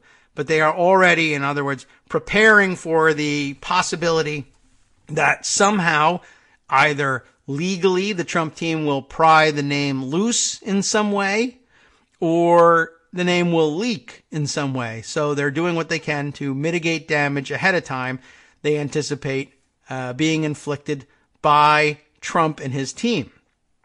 That's not a good situation to be in, and that's where we are with Shane Harris's tweet about this. The President of the United States has joined an effort to expose the identity of a confidential government informant, while the FBI is taking steps to protect the life of that informant and associates and the connected investigations as well, in case they're outed. The Bureau, to return to the article itself, is taking steps to protect the other live investigations that the person has worked on and is trying to lessen any danger to associates if the informant's identity becomes known, said these people who spoke on condition of anonymity. to discuss sensitive intelligence operations. Trump reacted on Twitter Thursday to a recent news report that there was a top-secret source providing intelligence to the FBI as it began its investigation into Russia's interference in the election process. I probably just should have had patience and let them explain this to you instead. Wow, tweets Trump. Word seems to be coming out that the Obama FBI, and this is now all caps, spied on the Trump campaign with an embedded informant. Trump tweeted, and I think he misspelled embedded the first time around. Maybe this is a corrected tweet. He added, if so, this is bigger than Watergate. And it isn't. So we thought we would prepare you for that before Friday comes to a close. We'll be right back. Hi, it's me, David Waldman, your host for Kagro in the Morning, interrupting this little break to say thanks so much to all of you who are contributing supporters of Kagro in the Morning. Thousands of you are downloading the show each day, but fewer than 1 in 25 regular listeners are donating to help keep us on the air. For the money you'd spend on a single 3-minute iTunes song, we bring you 2 hours of great news and entertainment every day, 5 days a week. Patreon.com, Patreon.com makes it easy. You can find us there by searching Kagro X or David Waldman or Kagro in the Morning or even Daily Coast Radio in their search box, and you'll be right where you need to be to make easy, recurring monthly contributions to support our show. Once again, thanks so much for your support.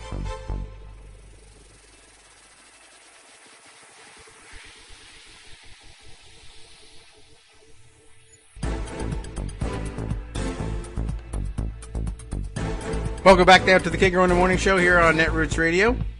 And we will wrap up with, I think, with this article here. It could be considerably longer than I thought, but let's continue on, at any rate, for as long as we are gleaning new information from it. Trump's attorney, believe it or not, former New York Mayor Rudolph W. Giuliani, thank you for giving his full name there, said in an interview with the Washington Post that the president believes some law enforcement officials have been conspiring against him because the president is a loon.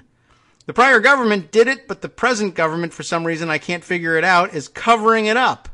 Maybe they're not. That would be one explanation. I guess the Occam's razor explanation for it is nobody's sneaking around at all. There was a counterintelligence investigation launched because a counterintelligence agent got a tip from another counterintelligence agent that someone in the Trump campaign was considering espionage. So you look into it. Giuliani said Trump believes it is time for the Justice Department to release classified documents about the origin of the Russia probe requested by House Intelligence Chairman Devin Nunes that are expected to contain details about the confidential source. It's ridiculous, Giuliani said. You guys in the press should have them. Why? I don't know why the current Attorney General and the current Director of the FBI want to protect a bunch of renegades that might amount to 20 people at most within the FBI. You don't know, A, that they're renegades, or B, that it's 20 people. And it seems much more likely that they had sufficient grounds to investigate, and having the name of the confidential informant doesn't tell us anything about whether it's 20 people, whether they're renegades, or anything of the sort. But hey, request away. The Post first reported earlier this month that an FBI informant and top secret long-time intelligence source had provided information early in the FBI investigation of connections between Russia and the Trump campaign. A New York Times story published Wednesday. Look at the competition going on there. We did it first. But okay, fair enough. Published Wednesday about the beginnings of the Russia probe, reported that at least one government informant met several times with two former Trump campaign advisors, Carter Page, the spy, and George Papadopoulos, the blabbermouth. I added those little descriptions for you. Don't blame the Washington Post for those. It looks like the Trump campaign, in fact, may have been surveilled. That's her term for it. Kellyanne Conway, famous liar and Trump 2016 campaign manager who's now White House advisor, said Thursday on Fox News Channel, where they invited her for the purpose of saying just that kind of stupid crap. It looks like there was an informant there, and the president likes to say, we'll see what happens. Yeah, we will. And of course, it's conflation of everything. It looks like the Trump campaign may in fact have been surveilled. You may have been, but that would have been the surveillance of Carter Page, who was already under FISA warrant because he's a known spy and asset of the Russians and was invited into your inner sanctum. So we were interested in looking at that. But to say that there was a confidential informant is not the same thing as saying that they were surveilled, per se. A confidential informant could mean anything up to and including somebody that you hired and trusted on your own, changing their minds, walking out of the building and saying, to hell with this, these guys are spies and thieves. And I have to tell somebody about it because there's at least some fighting chance that some stupid thing might go wrong and make this guy president of the United States. And I thought I'd give the FBI a heads up. Or it could be, what do you hear from the inside there, Felix, or whatever your name is? FBI Director Christopher Wray testified Wednesday before a Senate Appropriations Subcommittee that the FBI takes seriously its responsibilities to Congress, but said the Bureau also has important responsibilities to people who provide information to agents. The day that we can't protect human sources is the day the American people start becoming less safe. Uh-oh, Wray said. That's true. Human sources in particular who put themselves at great risk to work with us and our foreign partners have to be able to trust that we're going to protect their identities and in many cases their lives and the lives of their families. The source is a U.S. citizen who has provided information over the years to both the FBI and the CIA, as the Post previously reported, and aided the Russia investigation both before and after Mueller's appointment in May of 2017, according to people familiar with his activities. Felix Sater's a U.S. citizen. He's provided information over the years to both the FBI and the CIA. And I don't know whether he aided the Russia investigation both before and after Mueller's appointment, but there you go. Breitbart and other right-wing news websites have been abuzz in recent days with commentary about the source. Sean Hannity, that moron, speculated about the source on his Fox News show Wednesday night. I wonder if he thought it was Felix Sater, too. I'd feel terrible if I agreed with him. Trump allies have a belief outing the source and revealing details. Oh, good. Let's find out what they want. About his or her work for the FBI could help them challenge the investigation. Yeah, that's what we thought. And potentially provide cause for removing Mueller or his overseer, Deputy Attorney General Rod Rosenstein. They also point to the dossier containing allegations about Trump's connections to Russia, which was partially funded by Hillary Clinton's campaign. We know the backstory of that, of course, and was used by the FBI in part to obtain a search warrant for Page.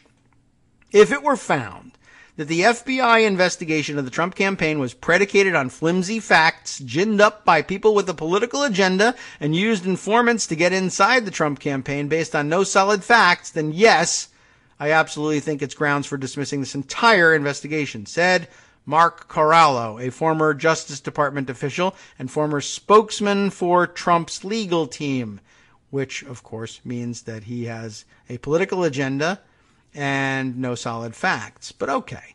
Trump tweeted Thursday that the Mueller probe was, quote, a disgusting, illegal, and unwarranted witch hunt, which he capitalized for some reason, which drew a retort from Senate Minority Leader Charles E. Schumer, Democrat of New York. You likely saw that exchange. It wasn't that interesting. But let's see. Mark Meadows, Congressman of North Carolina, has been conferring with Trump in 3 or more calls a week, communicating concerns that the Justice Department is hiding worrisome information about the elements of the probe, according to people familiar with their discussions. Meadows declined to discuss his conversations with the president, but he said the president has always been consistent in wanting transparency. No, he hasn't. Even when he had no knowledge of what the document might or might not contain, which is always, because he never knows what a document contains because he can't read, whether it would be good or bad for him. Nunes, meanwhile, has purposefully not been talking to Trump to avoid accusations that he is providing sensitive information to the president, because he did that before. Instead, Nunes has been relaying the status of his battle with the Justice Department to White House counsel Donald McGahn, who then relays it to Trump. So, duh. What we're trying to figure out is, what are the methods of the FBI and the DOJ? What did they use to investigate and open a counterintelligence investigation into the Trump campaign? Nunes said he and his colleagues have been troubled by reports and indications that sources may have been repeatedly reaching out to Trump campaign members and even offering aides money to encourage them to meet. The president, he said, has ample reason to be angry and suspicious, but still guilty. If you are paying somebody to come talk to my campaign or brush up against my campaign, whatever you call it, I'd be furious, Nunes said. Newsflash, you're such an obvious spy. That might be happening right now. Nunes redirected his attacks on Thursday from Attorney General Sessions to Rosenstein, telling Sinclair Broadcast Group, of course, that the Deputy Attorney General should be held in contempt of Congress for refusing to comply with his subpoena. Sessions is recused from the matter. Inside the West Wing, Trump often complains about the Mueller investigation with episodic bouts that can be all-encompassing. According to a former senior administration official, Trump often talks with his advisors about ways he can fight back against what he views as an encroaching probe, and he sees allies in Congress as more credible surrogates than his own staff, the official said. And I don't know whether that's actually more effective, but I understand the point of view, to say the least. All right. It looks like there's some mention of Steve Bannon down here, so before we exit from this entirely, let's take a look. Former White House Chief Strategist Stephen Bannon is functioning as an informal advisor to the Trump allies, both inside and outside the administration, who are leading the charge against the Justice Department. According to 3 people involved in those discussions, working from his Capitol Hill townhouse. It is not his Capitol Hill townhouse, but he still occupies it. That is amazing. That is a piece of news. Bannon has conferred with Meadows, former Trump campaign manager Corey Lewandowski, and former Trump deputy campaign manager David Bossie, among others, about how to bolster support for Trump allies in Congress who are calling for more document disclosures, the people said.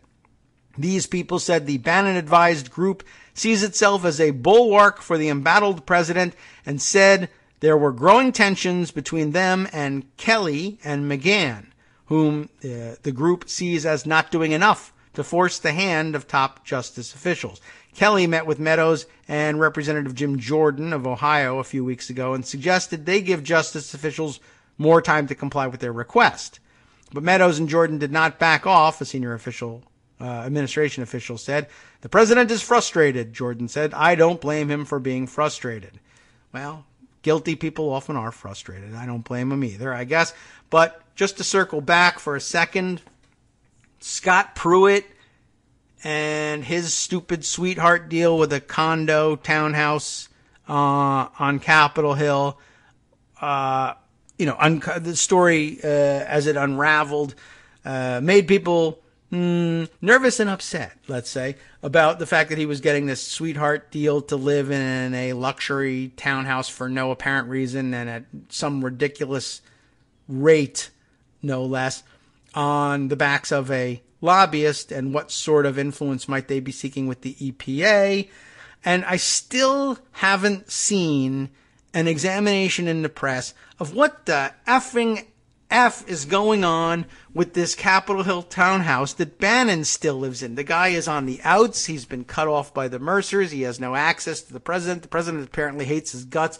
He's trying to work his way back into his good graces, I guess, by directing this strategic group, and still doing it from the Breitbart Embassy Capitol Hill townhome owned by this weirdo, unknown factor, shadowy Egyptian politician, which ordinarily should raise all sorts of flags in the highly charged political atmosphere that the Republicans have created post 9/11. But apparently if you do it, it's okay.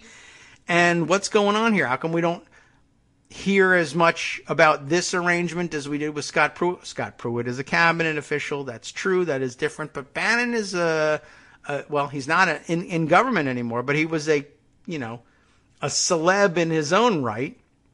What do we know about this? Why is he still in this house? Do they still run Breitbart out of it? Is it still owned by the Egyptian guy? Does he pay any rent? What does he get in exchange if he doesn't? I don't know, and I don't know why people aren't interested in finding out. But that this place is the place where they hold the secret meetings to defend the president with these cockamamie ideas that an informant told them what was going on inside a campaign they had every reason to suspect of illegal activity and espionage and election tampering by the Russians, etc., etc. and the defense is being run out of this weirdo's house about which we know nothing. I think that should get some more attention. Don't you? Maybe you could give it more attention over the weekend. We'll find some ways of raising the profile of that story. What else have we got here up at the top that we should share going into the weekend? Well, there's an awful lot.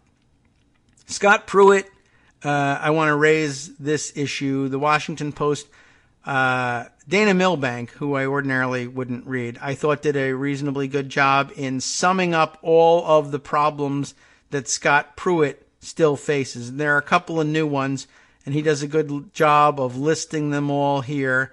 And I guess the impetus for the last one was the exchange that he had with Tom Udall at an oversight hearing in which Udall confronted him about, hey, what's this I read about you insisting on going around town with a security detail with lights and sirens so that you don't have to stop for traffic, even if you're not going anywhere on any emergency basis. And Pruitt said, I don't know what you're talking about.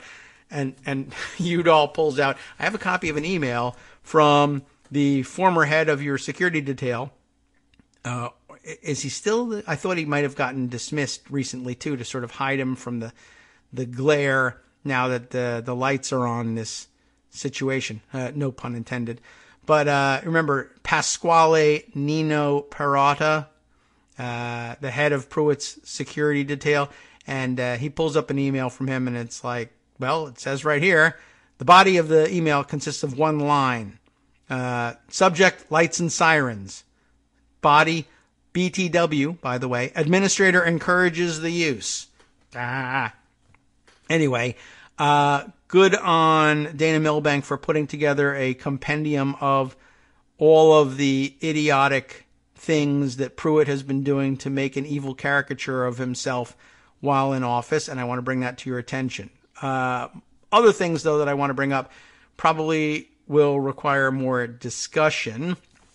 And we won't get through all of them, but things that you should read over the weekend as well, along with the Scott Pruitt compendium. I like the Washington Post's piece from Philip Rucker, I think, if I can get this open. Yeah. Who has a very interesting background story called The Gorilla in the Room, Inside Trump's Failed Efforts to Meet Putin in 2013. Describing, I think, interesting and informative background detail about the origins, I guess, of Donald Trump's pre-presidential run mania for meeting Vladimir Putin. Where did this crazy hero worship come from? And it sort of helps give some fuller background information about why did that happen? And from whence did it come? Let's see. The other things that I think are of interest for the weekend. A good story about just how much of our world is driven by complete bull crap. Another one from BuzzFeed by, let's see, Craig Silverman. Is that right? I always wonder whether it's going to come up the same when I finally get the thing open here. Craig Silverman, a DC think tank, uses fake Twitter accounts and a shady expert to reach the NSA, FBI, and White House. It's a very interesting story. ICIT, the name of the company, bills itself as America's cybersecurity think tank. But BuzzFeed News found it's running fake Twitter accounts and its top expert has questionable credentials. And all very interesting, and it's pretty much what you think. They're, using bots and controlled accounts to talk up the awesomeness of their top expert guy. And it's worked to the extent that this so-called expert, who actually has no credentials and nothing behind him but an army of bots that make him look popular on Twitter, has been paid as a contractor to address Marine Corps leadership, Department of Homeland Security, NASA, NSA, the White House, FBI, etc. Pay to hear this guy's faked up views of God knows what on cybersecurity. Very interesting and very revealing, but no time for it on today's show. Something you should take a look at over the weekend. Let's see. Other stuff. that is much talked about. Another BuzzFeed piece. This generated a lot of excitement. The crazy true story of Trump Moscow. The definitive story of how Trump's team worked the Trump Moscow deal during the campaign. You remember this little bit of background that they're addressing here with the subheader. On the day of the third Republican presidential debate, Trump personally signed the letter of intent. That is to say, while he was out there promising, I have nothing to do with Russia, I have no deals in Russia, I have no more interest in Russia, he was still trying to ink this deal. Jason Leopold is on this one too, along with Anthony Cormier. I don't know how that's pronounced. Cormier, perhaps. But caused a lot of sensation on Twitter yesterday. And Felix Sater, of course, figures prominently in this story as well as Michael Cohen. The two of them working together to try to get a Trump Tower Moscow built right in the middle, still trying to do it right in the middle of the campaign. This piece, I think, read alongside the story of the gorilla in the room, Trump's failed efforts and his mania for meeting Putin in 2013, will be good and valuable background for understanding, where the Russia fascination came from. It's money, of course, but filling in details that I think are going to be important in unraveling exactly the hows and whys of all this dumb stuff that they seem to be engaged in, and no indication of any end to it yet, even in the middle of the investigations blowing up on the front page of every newspaper in the world. There is, of course, also the Crossfire Hurricane piece from the New York Times, which I may have included in a roundup the other day, but perhaps we ought to add that to the weekend reading list if you haven't had a chance to look at that one. And, man, what else? Oh, yes, something I don't know if I mentioned this particular connection or not when we read more about where that quote-unquote mysterious $1 million Trump inaugural donation had come from, and it was eventually linked by somebody. Some two competing sets of reporters that I know of were trying to hint that they deserved the credit for developing the story. I never did straighten that one out, but it was traced back to Leonard Leo of the Federalist Society and his connections with various other wealthy benefactors from the Wellspring organization. I can't remember how they designate themselves, but you'll recall all of that. What I didn't see mentioned in the one story that I read about it, or one or two stories that we read about it, connecting the donation from that shadowy LLC in Virginia and connecting it to the benefactors of the Federalist Society and Wellspring. Missing from those articles is this bit of information observed by Christina Wilkie on Twitter and connecting to the Maplight story. I don't think we pulled it out in our reading of the story, though. The conservative lawyer who arranged Pruitt's trip to Rome. That's another of the greatest hits, I guess, of Leonard Leo in the background of all of this. He arranged Scott Pruitt's trip to Rome. That's the same guy who arranged to form the Mystery LLC in Virginia to funnel money from the Federalist Society / Wellspring / whatever other, I think there were like 4 nonprofit or whatever LLC groups that were circulating checks among themselves, and funneled $1 million of it into that slush fund of an inaugural committee. And I had no idea he was also involved in Scott Pruitt's rampant corruption as well. But why not? I think that was mentioned because I think they knew one another from back in the day when Scott Pruitt was Attorney General of Oklahoma, which would have been a better fit in terms of, well, okay, if you're Attorney General, you're going to, and a Republican, you're probably going to be talking to, the Federalist Society at some point. That's sort of like the in group that gets you on the list for appointments to high office with Donald Trump. Remember, all of that being outsourced basically to them in exchange for their support along the way. All right. Well, I think that that's the latest in terms of the list of things that you're going to need to try and parse through over the weekend in order to stay up to date and to have any hope of understanding whatever rage tweeting the president is going to be doing over the weekend, as he is unable to distract himself with a round or two of golf. As was Melania out of the hospital, by the way? We want to check on all this because it's making a nightmare for traffic. And I mentioned to you, for some reason, the news channels are not telling everybody that it's Donald Trump going to the hospital to visit Melania, maybe because they think, give him a break. It's a nice thing to do to visit Melania in the hospital. That's causing the Beltway. I mean, God, the worst possible choke point.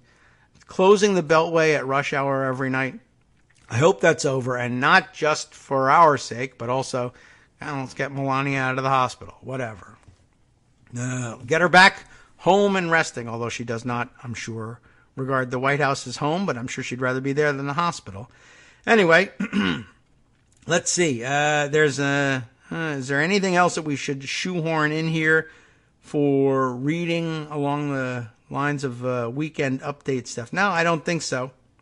So I think that probably does wrap it up for today, and just in time, too, as we're facing handoff time for the weekend, and at least just for today, to hand things off to Justice Putnam for his show afterwards. And this time, perhaps, we'll be able to give you a better idea of what he's got on tap. How about that? Unless, of course, wouldn't it be amazing if I were to then turn to that and the information were not there? There you go. Justice heard me and has sent it forward. And there, we've got it up to speed on the screen here. One other story that I thought I'll shoehorn in. Maybe we'll try that at the end of things so that I can calmly present to you. What else? What could we possibly have missed today that Justice could discuss? Well, any number of our issues could have been discussed in greater depth, for instance, and maybe all the weekend reading is explained for you here, and all you have to do is tune in next to the West Coast Cookbook and Speakeasy to find out. Let's see. How about this? Starting off in the Bistro Cafe. The fact more people respect and admire Bill Gates today than they did at the beginning of the week, really, is yet more proof of how utterly evil Donald Trump really is. And I'll tell you something, that was the story I wanted to shoehorn in, too, at the end. So if I don't get to it, you'll definitely hear about it. Why would that happen? If you haven't heard about Bill Gates discussing his meetings with Donald Trump in the last 24 hours, that is discussing the news that he's been discussing them has broken in the last 24 hours, then you'll want to tune in and find out what was discussed, because it's funny. And who else are you going to get this kind of information from than the guy who has the most FU money in the world, right? He's under no illusion that he's beholden to Donald Trump and has to keep his confidence. On the rest of the menu, China, hey, what do you know? Nearly triples purchases of Russian soybeans as U.S. farmers suffer over Trump's trade war. The Warlock, by the way, pointing out that won't cost America any jobs, likely. Although, I don't know, maybe farm hands on these soybean operations. Maybe all that stuff is mostly automated for soybeans. I have no idea. But it will cost America money, and it will take money out of American farmers' pockets and put it in the pocket of probably not Russian farmers, probably Vladimir Putin. And that's never a good thing. How about this? 2 Arizona men behind a slew of pro-GOP and anti-abortion PACs are indicted for bilking small donors out of $23 million. That sounds like a good one. And the lawyer who represented Equifax will now run the office that investigates Equifax. And that sounds like a bad thing. After his break, they'll move on to more stories. How about these? Where ICE claimed a dreamer was gang affiliated and tried to deport him, but a federal judge ruled that ICE was lying. And House Republican repeated demands for sensitive information on the origins of the Russia investigation, we talked about this, is endangering the life of a crucial FBI informant. What if it's Felix Sater? Do we worry about whether or not it's endangering his life? Oh, life is precious. Okay, well, not the Midtown Manhattan lawyer guy. How about that one? Did you see that? Is blowing up the internet today?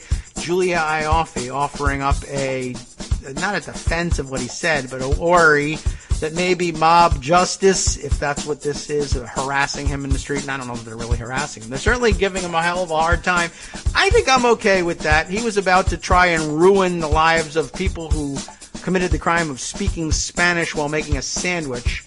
And everybody sort of needs to realize what kind of danger it entails calling the police on, well, Hispanic people, for one thing, who, whether they're legal or not, they face being hauled away by these maniacs who work in ICE and possibly deported even if they're American citizens. And I think that guy knew it full well. So I'm not that upset about him being photographed in the street by the New York tabloids. Anyway, do stay tuned. Hopefully, Justice will bring you up to speed on what Bill Gates had to spill, because it's pretty amazing, and it will make you think Donald Trump is stupid. Can you believe that? From Daily Kos Radio on networksradio.com. You have been listening to the Kagro in the Morning Show with David Waldman. Thanks for listening in our effort to pull together a show for Friday. It's been a long week without Greg, but hopefully things will be back in shape by the weekend, not just for us, but hopefully it'll keep everything fresh in Greg's refrigerator as well. Do stay tuned for Justice Putnam coming up next to bring you into the weekend. We'll see you again on Monday.